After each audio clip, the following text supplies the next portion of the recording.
Selamat datang di YouTube channel KHN Learning. Di video kali ini saya akan membahas tentang pengenalan ERP atau Enterprise Resource Planning.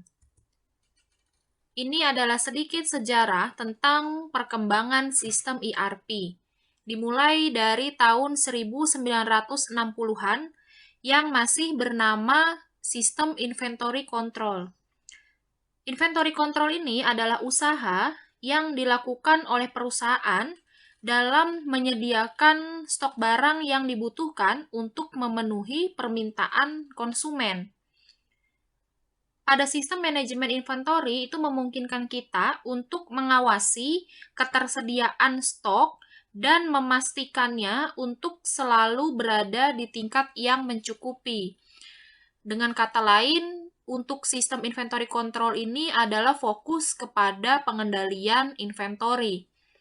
Kemudian selanjutnya pada tahun 1970-an, fokusnya bergeser pada MRP atau Material Requirement Planning. MRP di sini maksudnya adalah sistem yang fungsinya untuk menghitung berapa jumlah bahan baku atau komponen yang dibutuhkan untuk memproduksi sebuah barang. Umumnya, pada sistem MRP ini itu digunakan oleh perusahaan manufaktur.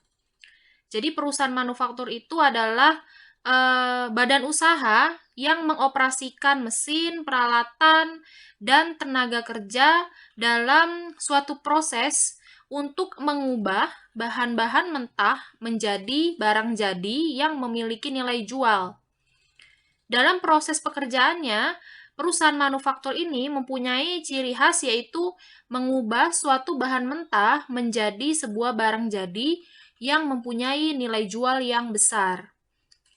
Kemudian selanjutnya pada tahun 1980-an itu berkembang lagi dari MRP menjadi MRP 2. Dilanjutkan pada tahun 1990-an diganti namanya atau dikembangkan sistemnya menjadi ERP atau Enterprise Resource Planning.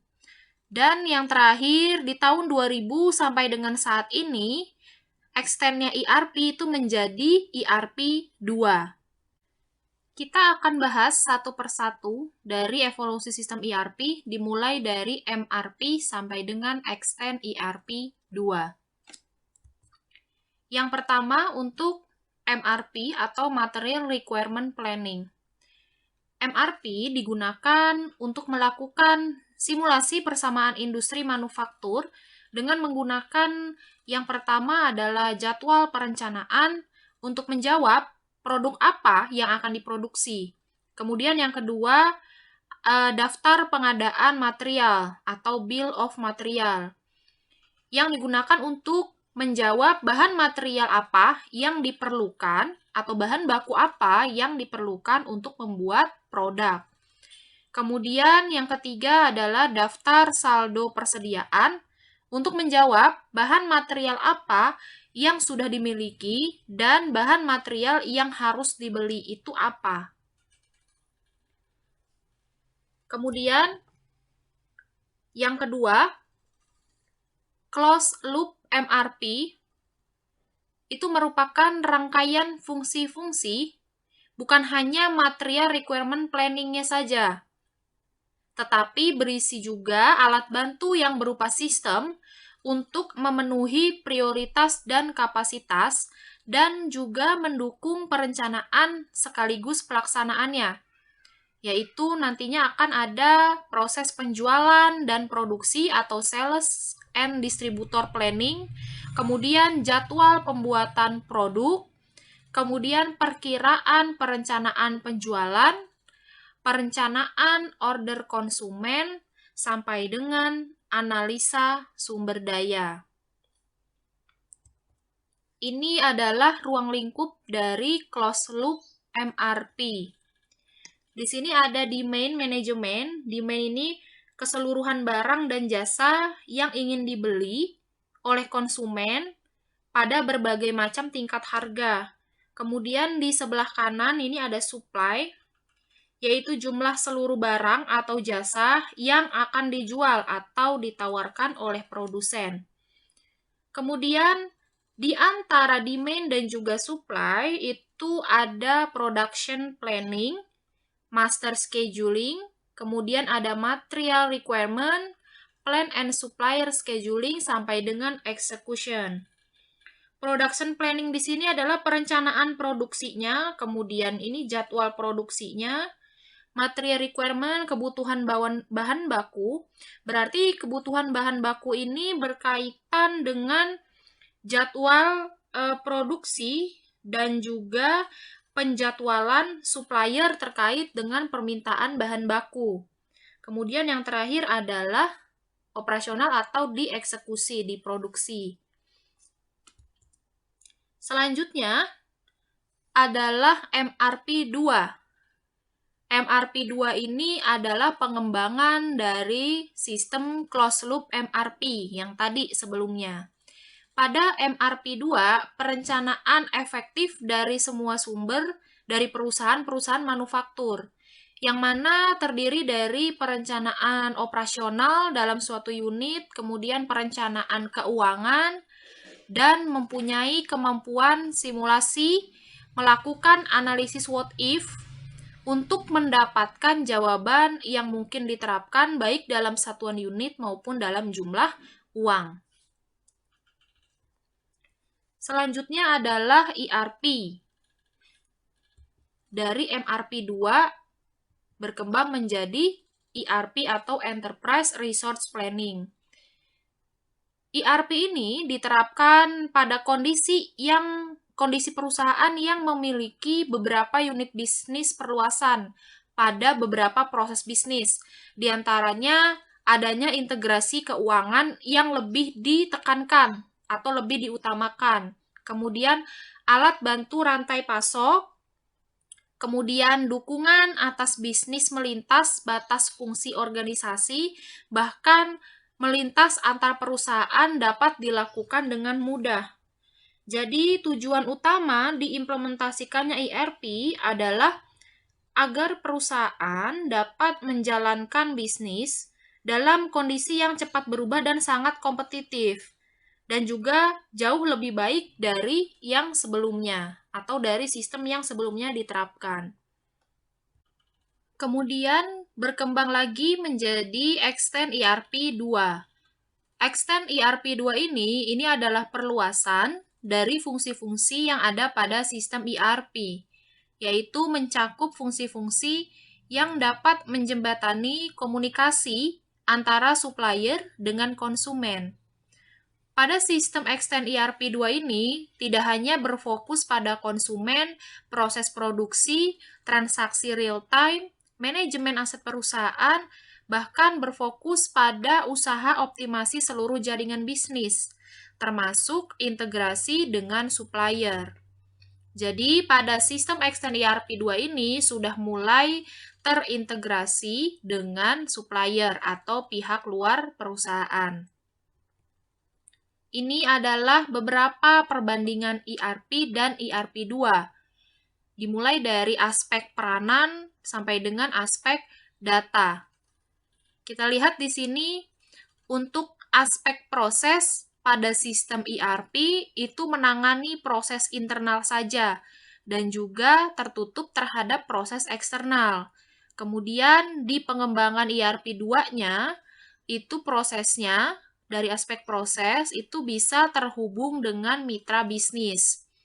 Ya. Kemudian di sini kita lihat dari aspek data.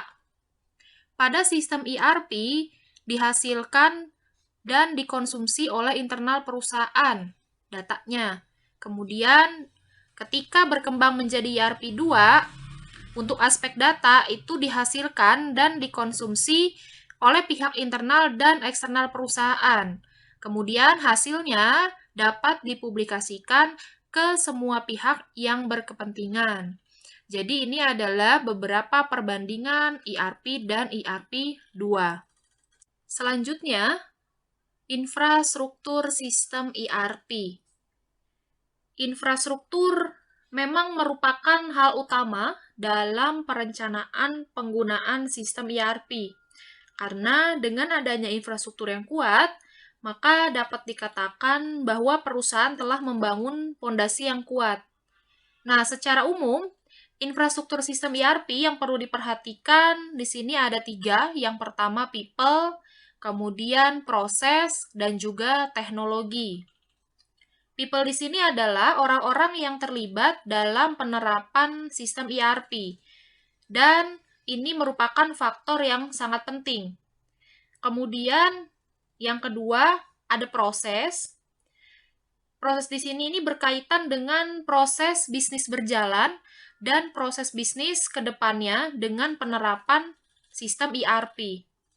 Dalam proses implementasi sistem ERP itu harus ada kontrol di tiap bagian.